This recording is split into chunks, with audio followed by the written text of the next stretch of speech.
Did you ever wonder what would happen if Eren inherited a different Titan at the beginning of the story? Which of these Titan powers would suit him best, and how strong could he become? Well, after spending weeks analyzing each Titan shifter, I finally figured out exactly what would happen, and some of the things Eren does with these new powers are absolutely insane! For example, if Eren inherited the Armored Titan, his first transformation in Trost would go a bit better than in the original story. Firstly, a wave of terror would be spread around the district, considering just how different the Armored Titan looks compared to normal pure Titans. With this power, the regular Titans wouldn't be able to harm Eren due to his armor, and he would take down many more Titans than in the original. However, the real question is, would the Survey Corps be able to convince the military that Eren is not a threat? Well, although it would be much harder for Levi to defeat an Armored Titan due to its, well, armor, based on his skills, he should eventually be able to do it by focusing on non-armored spots around its knees and elbows. The Paradise military would be a bit skeptical, but they would eventually allow Eren to live and put him under Irwin's control. Since Eren is good at hand-to-hand combat, the Armored Titan power would suit him really well. His speed would probably decrease a bit, but I don't think that would be a big problem for him. It goes without a question that Eren would easily seal the hole in the wall rose and earn the Survey Corps' trust. However, when it comes to his first Titan battle against Annie in the woods, Eren will encounter some problems. Although he now has a more durable body, he is still nowhere close to Annie's skills, and she would easily defeat him with her crystallized fists. Anyway, from here on, we can assume that everything would play out pretty much the same as in the original until episode 32, when Eren comes face to face with Reiner. Now, since Eren has the power of the Armored Titan in this scenario, you are probably wondering where that leaves Reiner. Well, in order to make this video more interesting, I decided to give the Attack Titan power to the person whose power Eren is using in each scenario. This means Reiner will wield the Attack Titan now, and it will be wielded by different people in other scenarios. Although the Titan powers are now reversed, I believe Eren could still take down Reiner due to his strong emotions and desire to protect his friends. Also, considering that Mikasa was there to help him, I just don't see how Reiner could possibly survive this. Another major change is that Eren won't get kidnapped. You see, in the original story, Bertholdt managed to catch Eren off guard, which allowed Reiner to kidnap him. However, now that Reiner is defeated, that won't happen. Even if Bertholdt tries to take Eren by himself, it still wouldn't work, as the Armored Titan is completely resistant to Colossal's heat-based attacks. This means that Reiner would be imprisoned by the Survey Corps and probably eaten by Eren at some point. Since Eren now has the powers of the Attack Titan as well, we can assume that all of the events from here on would play out similarly to the original, with Eren reaching Shiganshina, attacking Marley, and eventually starting the rumbling. This was only the first out of 7 scenarios we are covering today, and in the last one, we'll explain what would happen if Eren inherited the strongest Titan in the series, the Colossal Titan. But for now, let's cover what would happen if he inherited the female Titan. Okay, I know what you're thinking. How could Eren even inherit the female Titan? Shouldn't it be impossible? Well, no. You see, the reason why this Titan power is called Female Titan is simply because it gives the user a feminine look in their Titan form. All other Titan powers grant users a more manly look, even if it's the female who is controlling the Titan.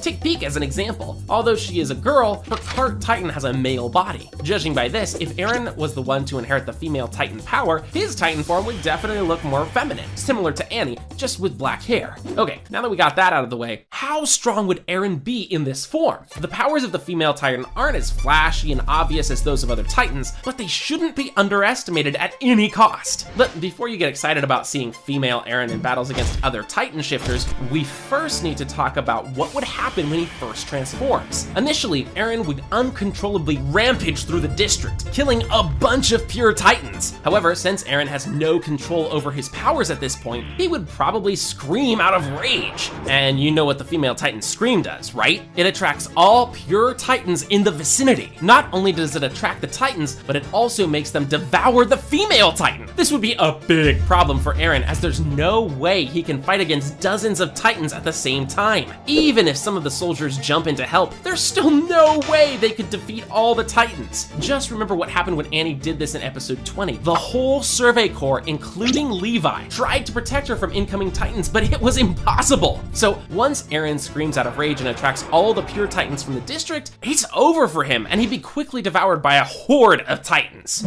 Okay, that was pretty unfortunate, but would the situation be any better if Eren inherited the Warhammer Titan instead? Due to the many unique and powerful abilities of the Warhammer Titan, Eren will probably be much stronger than in the canon version, which will change the story quite a bit. Considering Warhammer's unusual appearance, all the soldiers would be shocked and will most likely assume that he is one of the evil titans that helped destroy the Wall Maria. However, once it's revealed that it's actually Eren inside the Titan, he'll be able to prove his innocence with the help of Survey Corps. From this point on, most of Eren's fights and missions would be much easier to complete than in the canon version, especially sealing the Tross district, as he can just use his Titan flesh to seal it. Another thing going for him is that the Marley warriors don't know much about Warhammer's extraordinary abilities, as the power of this Titan was hidden by the Tiber family over the centuries. This would give Eren a considerable edge in his battles against Annie and Reiner. Eren already showed us his usage of Warhammer Titan in Season 4, when he was able to hold his ground against 2 Titan shifters at the same time. He displayed an amazing mix of defensive and offensive abilities, keeping both Titans from coming close with spikes and then finishing them off. Anyway, we can assume that the story would progress normally until Eren's fight with Annie in the Stoas district. Here,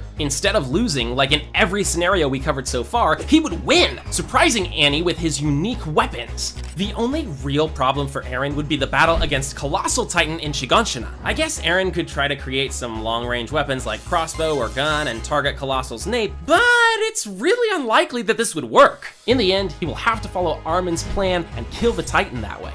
Moving forward, after the time skip, Eren would further improve all of his amazing abilities, which would make the invasion of Marley much easier. The only threat to Eren in this fight would be Porco and his Jaw Titan, as it's the only one who could crack the crystal around his body. However, Eren would keep him in check with his spikes and wouldn't allow him to come close. This battle would be a complete disaster for Marley, with Eren and the scouts completely overwhelming them and taking some of their Titan powers. After returning to Paradise, Eren would be even stronger than before, and we can assume the story would continue the same as in the original. There are still 4 more scenarios left to cover, and let's continue with the Cart Titan. The Cart Titan is physically much weaker than the Attack Titan. It's the Titan power mostly used to support other Titans due to its incredible endurance. However, although its name may suggest that it's only good at carrying stuff, the Cart Titan can do wonders in the right hands. First of all, Eren's transformation in Trost would go without major problems, and he'll manage to seal the hole in the Wall Maria by rolling the giant boulder. I mean, that's what this Titan is kind of for, right?